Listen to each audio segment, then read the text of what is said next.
recorded live. Hello, ladies and gentlemen. This is Rod. I want to discuss with you things that you need to do at your hearing. Number one, you need to file your entry of appearance. That allows that judge to know who you are coming in. You go in and you list a state as an unknown entity, no known address. You list your all capital name as a government registered trade name, a ward, a trust, government property. Then you go down below and put your name and you spell it in proper grammar or lowercase, and you put down real party of interest or third party of intervener, flesh and blood, living soul. Then you file your entry of appearance as a flesh and blood, living soul coming into the courtroom. What you've done, you've now notified the judge to recognize you as flesh and blood. Recognize you for who you are.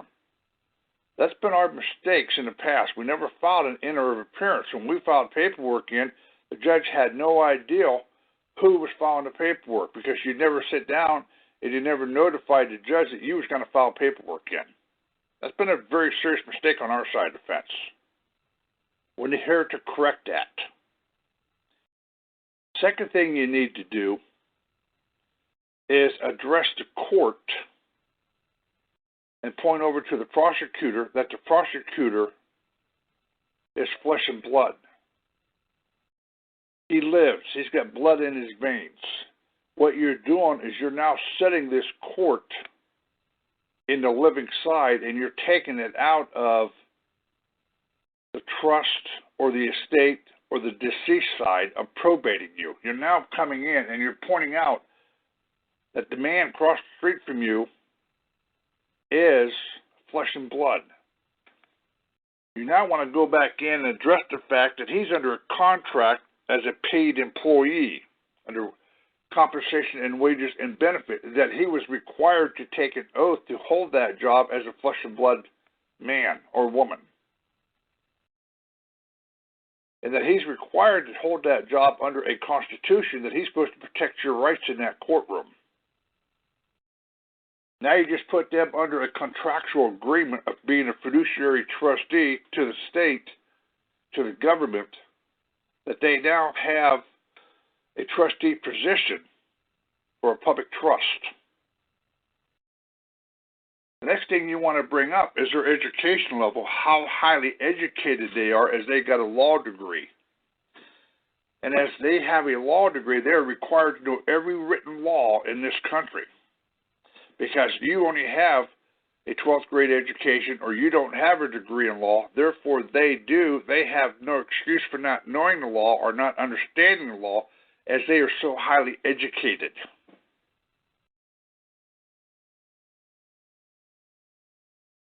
Now, the next step is to set the court.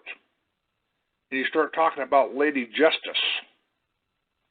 How justice is supposed to be blind. Justice is not supposed to distinguish between a bar attorney and a non-bar attorney. Justice is not supposed to distinguish between race, creed, color, or religion. But justice is supposed to be based on the scales of justice, of what is put on the scales for a decision to be made, not by appearance. You want to put all this on the record. You want this judge to admit to the flesh and blood side whenever you're addressing this. You want them to admit to the flesh and blood side. If they don't, you come back in and says, excuse me, you're not addressing this. Are we in here debating the trust, and are we sitting here probating? Either we are all alive or we're probating a dead trust. Which one are we in here on? You've got to corner them on this. You've got to hammer them on their contract. You've got to hammer them on their education level. I said, you want to remind the judge that justice is blind, and it's the set of scales and the evidence that's put on is what decisions are based off of. Now, next issue is definition of the word person. Ladies and gentlemen, the judge is going to ask you, are you not a person? The explanation is outside of this courthouse, the term person has a different interpretation than it does by legislative defined definitions. And you want to get into the word legislative defined definitions. And you want to start pointing out that under legal terminology, a person is a trust, it's an estate, it's a corporation, it's an association, and more than likely the judge is going to stop you right there.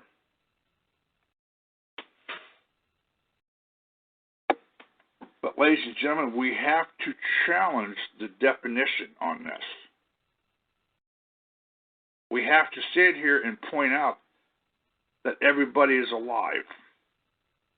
We have to point out that these people are under a contract for wages to uphold and protect your rights. We have to point out of their highly evolved education and knowledge and their complete understanding of the law as they are so highly educated. You and I both know it's a load of crock, but that ain't the point here. Ignorance on our side is absolutely no excuse, and we don't have a law degree. That's the issue here. That's why you're going after their highly evolved education level of absolute knowledge of the law.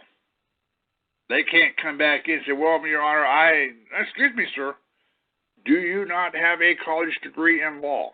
How is it that you don't know the law, but I'm being held accountable for something I have no education in?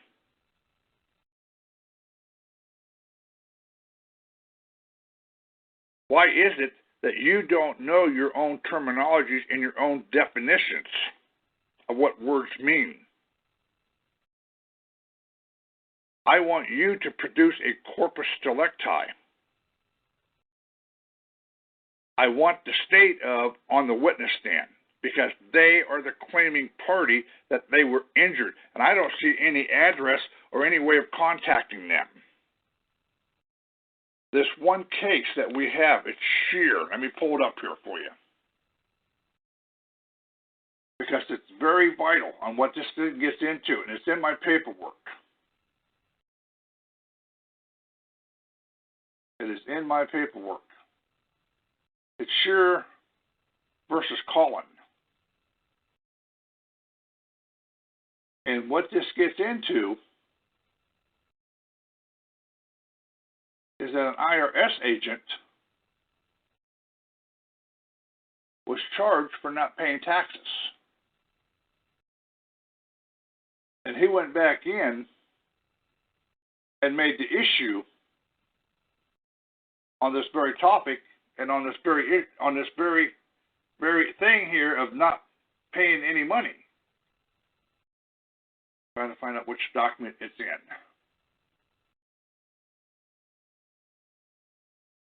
But ladies and gentlemen, this is a very, very important issue. Very important issue. On the corpus delicti side of this. It is a very important issue because if they cannot produce a corpus delicti, they cannot produce body.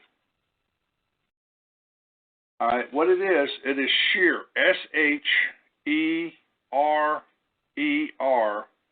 versus Collin, C-U-L-L-E-N. Shearer, S-H-E-R-E-R versus Cullen. Cullen. Look it up. Very important case law. This guy was an IRS agent being charged for not paying taxes. And he went back and proved that there was no corpus delicti bringing a claim against him. Very important case. Because if an IRS agent can come back in and make the issue that there is no injured party here,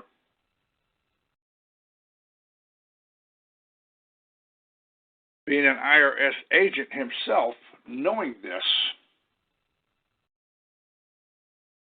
then how can they possibly sit here and bring us in whenever an IRS agent has made this very issue?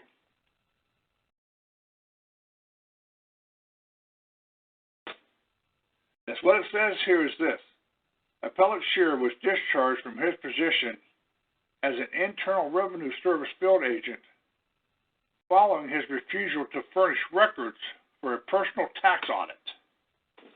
After fully exhausting his administrative remedies, Shearer filed this action in the United States District Court seeking restoration of his government position together with back pay and other benefits lost because of the discharge.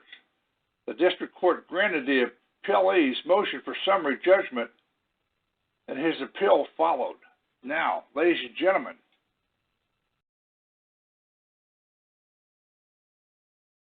Shearer was an employee. Joseph M. Collop was the district director, insurance revenuer.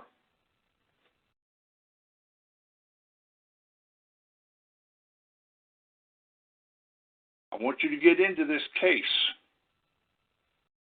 because he went back and proved there's no money and there's never a corpus delicti.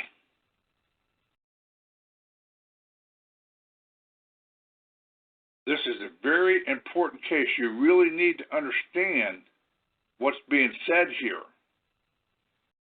He got discharged for not paying taxes, knowing that Federal Reserve notes is not money, and knowing that the United States of America is not an injured party. Ladies and gentlemen, think about what I just told you and think about what I just sit here and said. Knows that Federal Reserve notes is not money. IRS agent knows that the United States of America is never defended. There was no corpus delicti. There was no injury. How can you sit here and claim an injury when this Federal Reserve note is not money and the United States of America is not an injured party because there's no money? Think about what's being said here. Think about this argument, ladies and gentlemen, how this applies to every single case, as well as Crawford versus start out with your end of appearance.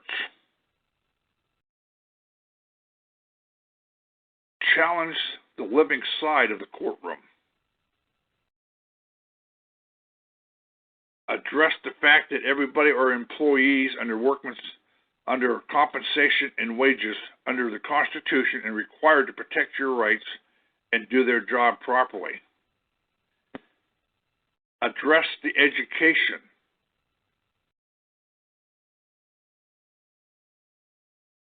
Address the education level of them being attorneys and lawyers. Address their highly evolved understanding of the law. Address Lady Justice being blind with a set of scales. And go after the definitions, because there was a federal judge in 2006 that made the issue that nobody has ever challenged the language. No one has ever challenged the definitions. Ladies and gentlemen, that's what we need to start doing. This is going to be a short. I just wanted to bring you up to speed on this. These are things that we need to start doing going in. Most of all, if you're going to do this, you have to be able to walk and talk and explain. Don't pull a bluff. If you can't walk it and talk it, then you stay out of the arena. This is only for those of you that we could get in here and walk and talk this and start hammering on this, because they cannot deny your interference. And you also want to file in the burden of proof document that is on the site. You want to challenge that prosecutor. Is he charging the birth name? Don't say, is he charging me? Ask him if he is charging the birth name. You need to get in to the burden of proof, and you also need to get into the indispensable party documents. Ladies and gentlemen, these documents you need to read and understand. The indispensable party goes in and explains the fraud of the birth certificate and how the state is collecting federal grant from the Social Security Administration and how the government is giving them the grant to give to the state on behalf of the birth name. This explains the bankruptcy side of this thing.